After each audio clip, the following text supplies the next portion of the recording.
Indian origin जोरान ममदानी अब New York शहर के नए मेयर बनने जा रहे हैं। दो कारणों की वजह से सोशल मीडिया पर बड़े वायरल गए। पहला तो यह कि इन्होंने अपनी विक्ट्री स्पीच में जवाहरलाल नेहरू को कोट किया। I think of the words of Jawaharlal Nehru. A moment comes but rarely in history. और दूसरा, जब ये स्पीच खत्म हुई तो इन्होंने धूम फिल्म का गाना बजाया। Thank you.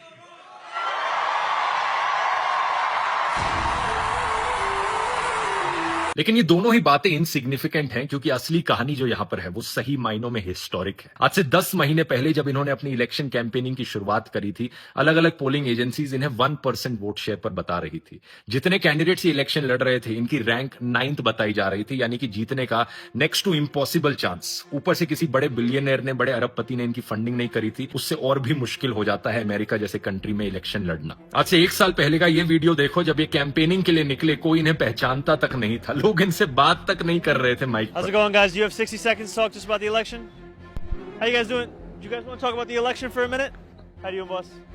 How's it going, sir? धीरे धीरे ग्रास रूट्स के लेवल पर इन्होंने अपनी कैंपेन की शुरुआत करी है। डोर टू डोर गए, लोगों के दरवाजे खटखटाने लगे, अलग अलग सोशल मीडिया प्लेटफॉर्म्स पर आवाज उठाने लगे, अपने अलग अलग वॉलंटियर ग्रुप्स बनाए जिनके जरिए अपना संदेश लोगों तक पहुंचाया। Would you like a flyer for Zoran Mamdani? I've come to talk to you about Zoran Mamdani. ये सही मायनों में 0 से 100 तक पहुंचने की कहानी है, और ये सब इन्होंने किया असली मुद्दों पर बात करके। इन्होंने एजुकेशन की बात करी, हेल्थ केयर की बात करी, पब्लिक ट्रांसपोर्ट को और अफोर्डेबल बनाने की बात करी। I will do so by freezing the rent, by making the slowest buses in the country fast and free, and by delivering universal childcare. हर समय इन्होंने बस जनता के मुद्दे उठाए और कभी भी किसी के खिलाफ नफरत नहीं फैलाई। हालांकि इनके खिलाफ एक अनप्रेसिडेंटेड लेवल पर नफरत फैलाई गई। लोग ऐसे मीम्स शेयर करने लगे कि अगर इसको वोट कर दिया तो मतलब 9/11 के आतंकवादियों को वोट किया जा रहा है। लिटरली इन्हें आतंकवादी बुलाया गया। लेकिन फिर भी जोरान ने अपनी आइडेंटिटी को नहीं छिपाया। हाथों से बिरयानी खाते हुए वीडियोस अपलोड किए। अमेरिकन राइट विंग लोगों ने जमकर इन पर रेसिस्ट अटैक्स किए, लेकिन फिर भी ये झुके नहीं। जो सही था हमेशा उसके साथ खड़े रहे। इजराइल के खिलाफ गाजा जेनोसाइड को लेकर आवाज उठाई। As mayor,